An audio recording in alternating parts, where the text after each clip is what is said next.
Citizenship on the Go. Lesson 3. American History, 1800 through the Civil War. Part 1. Slavery and the Industrial Revolution. This lesson is about American history from the start of the 19th century through the Civil War. It explains some of the causes and results of that terrible war between the states. The 1800s were a time of great growth and turmoil in the United States.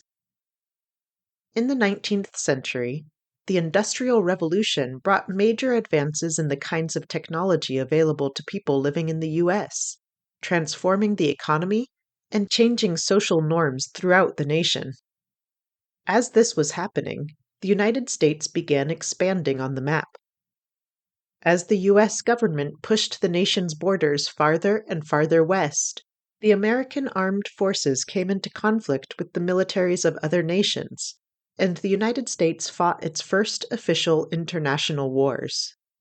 Many territories and states were added to the US during the 1800s, and the country's population grew by leaps and bounds.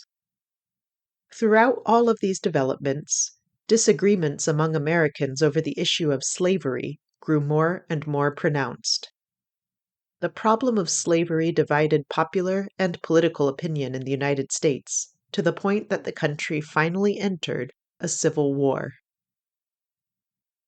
Throughout the 1500s, 1600s, and 1700s, Europeans had come to America in search of freedom and economic opportunity.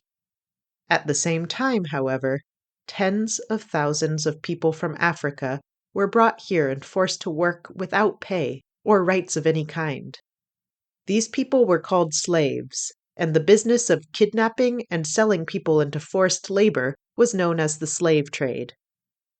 By the end of the colonial period, over 300,000 Africans had been brought to America as slaves. Most of their children and grandchildren were forced to work as slaves too. Many worked on plantations or farms.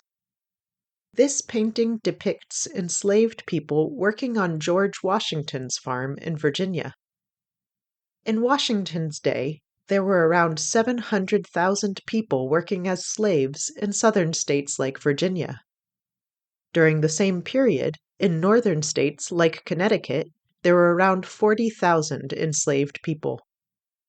During the colonial period, the number of enslaved people in southern regions of North America was larger than in northern regions because the two areas of the continent had very different economies. This remained true after the American colonies won their independence from the British in the 1700s, and the difference only grew during the 1800s. In the 19th century, states in northern areas of the USA had economies that relied mostly on factories and on small family farms, while states in southern areas of the USA had economies built around huge plantations, where crops that do well in warm weather climates were raised to be sold off to other parts of the US and to countries around the world. Tobacco was a successful moneymaker for many white people who came to America seeking economic opportunity. This crop, used to make cigars, cigarettes, and other addictive products, was grown on plantations throughout North America and the Caribbean from the time of the earliest European colonists. Most of the people who worked on tobacco plantations in the Caribbean and in the American South in the 1600s, 1700s, and 1800s were enslaved Africans, or the children, grandchildren, or great-grandchildren of enslaved Africans. Cotton was another major cash crop grown in southern U.S. states in the 1800s. Both tobacco and cotton required a lot of labor to grow and harvest. As with tobacco plantation workers, most people working on cotton plantations in the southern United States before the Civil War were enslaved Africans or their descendants. During the colonial period, cotton was very expensive because the plant was difficult to process. Before cotton could be made into cloth, many seeds needed to be removed from the fibers by hand. The process was so slow that one person could clean only about a pound of cotton a day. Soon, however, that situation would change. Civics test question. What group of people was taken to America and sold as slaves? What group of people was taken to America and sold as slaves? Africans. Africans, or people from Africa, were taken to America and sold as slaves. In the 1700s and 1800s, there was an industrial revolution in Europe and North America. A revolution is an enormous change to the way a system works, and the Industrial Revolution brought major developments in industry or business. New kinds of machines and techniques were created in the 18th and 19th centuries for farming, manufacturing, transportation, and more, radically transforming American commercial and social systems. New technologies introduced to the world during the Industrial Revolution altered the daily lives of North American people of every race, gender, and economic class. During the Industrial Revolution, assembly line manufacturing became the primary way clothing, household tools, weapons, vehicles, and many everyday items were produced in the United States. Instead of objects being made by hand from start to finish by a single craftsperson who knew how to complete every step of the process, many things were now made by machine, with rows of workers in factories each assigned the completion of just one simple task before a component would be handed off to another person for the next step to be completed. This work was often monotonous and boring, but it could be very dangerous too, as there were not many laws yet in the United States requiring employers to safeguard their workers from hazardous conditions. Untrained people, including small children, were often told to handle powerful machines and perilous substances without any protective gear. In northern states, such as Connecticut, factories with assembly lines became big business in the 1800s. While most people who worked in such factories were not slaves, manufacturers in the North relied heavily on supplies of materials, like cotton, collected and processed by enslaved people in the South. One large manufacturer in the North was the Colt Armory, based in Connecticut's capital city, Hartford. The Colt Armory produced new kinds of guns that were sold throughout the United States in the 1800s. These weapons were used extensively in the Mexican-American War as the USA pushed its borders westward. Revolvers manufactured by Colt were also used by Americans from both the North and the South during the Civil War, contributing to the huge death toll on both sides of that conflict. In the years leading up to the Civil War, Southern plantations and Northern factories were able to reach more customers in farther away places than ever before because of the development of new means of transportation. During the Industrial Revolution, steamships, railway engines, and other vehicles that could move things around with unprecedented speed shipped people and products throughout the expanding United States.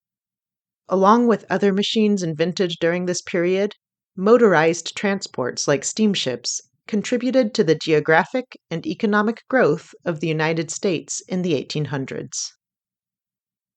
One Industrial Revolution invention that had a particularly notable impact on American society was the cotton gin. The cotton gin was created by Eli Whitney, an inventor from Massachusetts who moved to Connecticut as a young man. Whitney was interested in making agriculture less labor-intensive. After seeing how difficult and time-consuming it was for people to pick the seeds out of cotton by hand, he created a machine for quickly straining out seeds that took very little effort to run. The United States has what is called a capitalist economy. In this type of economy, most businesses are not run by the government. Instead, most businesses are owned and run by private individuals, as are most of the workspaces, machines, tools, and other materials used to make a profit. The USA's type of economy is also known as a market economy. In countries that have a market economy, individuals who own land, money, or other resources decide how they want to invest these things, without the government setting many rules on investment.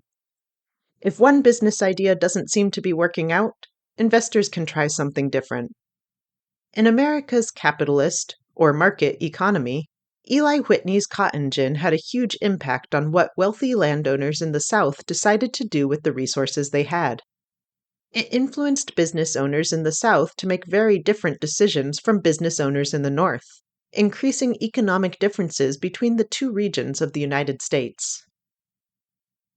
In the late 1700s, slavery was starting to slowly grow less common in the South because big plantations weren't making enough of a profit to convince landowners that it was worth it to keep so many people working as slaves in the fields. Whitney's cotton gin changed that, however. Instead of cleaning just 1 pound of cotton a day, using Whitney's new machine, a single person could process about 50 pounds daily. Whitney believed that by cutting down the amount of work needed to process cotton, his machine would make slavery less popular in the United States. Eventually, he thought, using the gin to replace human labor would help end slavery all through the South. However, the opposite happened. With Whitney's gin, growing cotton became more profitable. Cotton plantations in the South grew much bigger, and some plantations that had been growing other crops switched to cotton. Businesses throughout the United States began using more cotton than ever before in goods that called for yarn or thread, and cotton was sold by the ton to cloth-making facilities in northern states like Connecticut. As cotton became the main product of the South, the demand for slave labor on cotton plantations went up. In 1790, there had been 700,000 slaves in the South. By the mid-1800s, there were at least 3.2 million. In the American South, almost 1 person in 3 was a slave at the time of the 1850 census. Congress banned the importation of slaves to the United States from other countries toward the start of the 1800s, but the number of enslaved people in the country continued to grow anyway, because by law, most children of people in slavery were also slaves from birth. With cotton bringing in major profits to landowners in the South, many families that ran plantation businesses became even more insistent than before on keeping slavery legal in their states. They also pushed for the creation of more laws to prevent people born into slavery from escaping to freedom elsewhere. While factories in the North relied heavily on slavery for the materials they used, they did not have many enslaved people working for them directly. Slavery was still permitted to some degree by most governments of the northern states, but it was more restricted than in the South. America's capitalist economic system had allowed for the development of 2 very different industrial systems in the North and the South.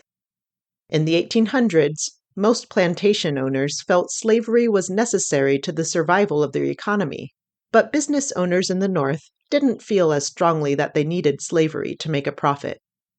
A divide in popular opinion over whether slavery should be legal in the United States grew among white middle and upper class Americans. Civics test question. What is the economic system in the United States? What is the economic system in the United States? Capitalist economy. The United States has a capitalist economy, or a market economy. In the 1800s, the U.S. already had a capitalist economy, and most investors in the North chose to pursue kinds of businesses that were different from what most investors in the South pursued. America's market economy contributed to huge regional economic differences. Slavery had already been a topic of debate when the Constitution was being written in 1787. Some of the founding fathers of the United States believed that slavery was obviously evil and should be immediately abolished throughout the land. Gouverneur Morris of Pennsylvania, for example, argued that the supreme law of the land should unambiguously forbid slavery for all time. When the issue arose at the Constitutional Convention of whether enslaved people should be included when taking state population counts, Morris argued that anyone who counted toward the state population was, by definition, a person. "Are slaves men?" he asked, rhetorically. "Then make them citizens, and let them vote." Other founding fathers, however, were pro-slavery. They refused to accept the new Constitution unless slavery remained legal in their home states. And still other delegates to the convention who did not favor slavery themselves cautioned that the citizens of many states would likely vote against ratifying the Constitution if rules prohibiting the slave trade were included. About half the delegates to the Constitutional Convention had people working as slaves in their personal households. James Madison, for instance, owned a tobacco plantation in his home state of Virginia. There were more than 100 enslaved people working on the Madison family property in 1787, when James Madison helped write the Constitution. Madison said he viewed the American slave trade as dishonorable and as an embarrassment to the United States, since keeping people as slaves contradicted the ideals of liberty and equality. Despite these statements, he never made any serious attempt to abolish slavery, and he never set free any of the enslaved people he had working for him personally. At the Constitutional Convention, Madison argued that enslaved people should be counted toward their state's population numbers when deciding how many representatives in Congress each state would have. Unlike Morris, however, Madison did not argue that including enslaved people in congressional counts meant that they should be freed or that they should be made citizens. The Founding Fathers who wrote the Constitution decided to include 3 out of every 5 enslaved people in state population counts. This decision, backed by Madison, gave states where slavery was widespread more representatives in the House of Representatives and more votes in the presidential electoral college than they would otherwise have had. Under this system, citizens of states with prevalent slavery had more of a say in Congress and in presidential elections than did citizens of states where slavery was restricted. As one of the writers of the Federalist Papers, which supported the passage of the U.S. Constitution, Madison also set out a public explanation of the population count plan. He thought Americans who wanted to keep slavery legal would be more likely to ratify the Constitution if they knew that the supreme law of the land would give states with slavery, but not enslaved people, more of a voice in Congress. The Founding Fathers who signed the Constitution did not make slavery illegal throughout the nation in 1787. Instead, they left it up to state governments to decide for themselves if slavery would be allowed under their jurisdictions. To keep pro-slavery delegates from withdrawing their support, however, Madison, Washington, Franklin, and other writers of the Constitution also agreed on putting in a clause requiring Americans everywhere in the country to return people escaping from slavery to their enslavers. For example, if enslaved people from Georgia, where slavery was legal, ran away from the state and tried to hide in Vermont, where slavery was illegal, this clause of the Constitution required the people of Vermont to send the escapees across state borders back to their enslavers. This rule remained part of the supreme law of the land until slavery was abolished after the Civil War. Civics test question. What happened at the Constitutional Convention? What happened at the Constitutional Convention? The Founding Fathers wrote the Constitution. At the Constitutional Convention, the Constitution was written. Civics test question. When was the Constitution written? When was the Constitution written? 1787. The Constitution was written in 1787. Civics test question. The Federalist Papers supported the passage of the U.S. Constitution. Name one of the writers. The Federalist Papers supported the passage of the U.S. Constitution. Name one of the writers. Madison. James Madison not only helped write the Constitution, but he was also one of the writers of the Federalist Papers, which argued for the ratification of the Constitution by Americans in the 13 original states. The other two writers of the Federalist Papers were Alexander Hamilton and John Jay. All three Federalist Papers writers used the pen name Publius.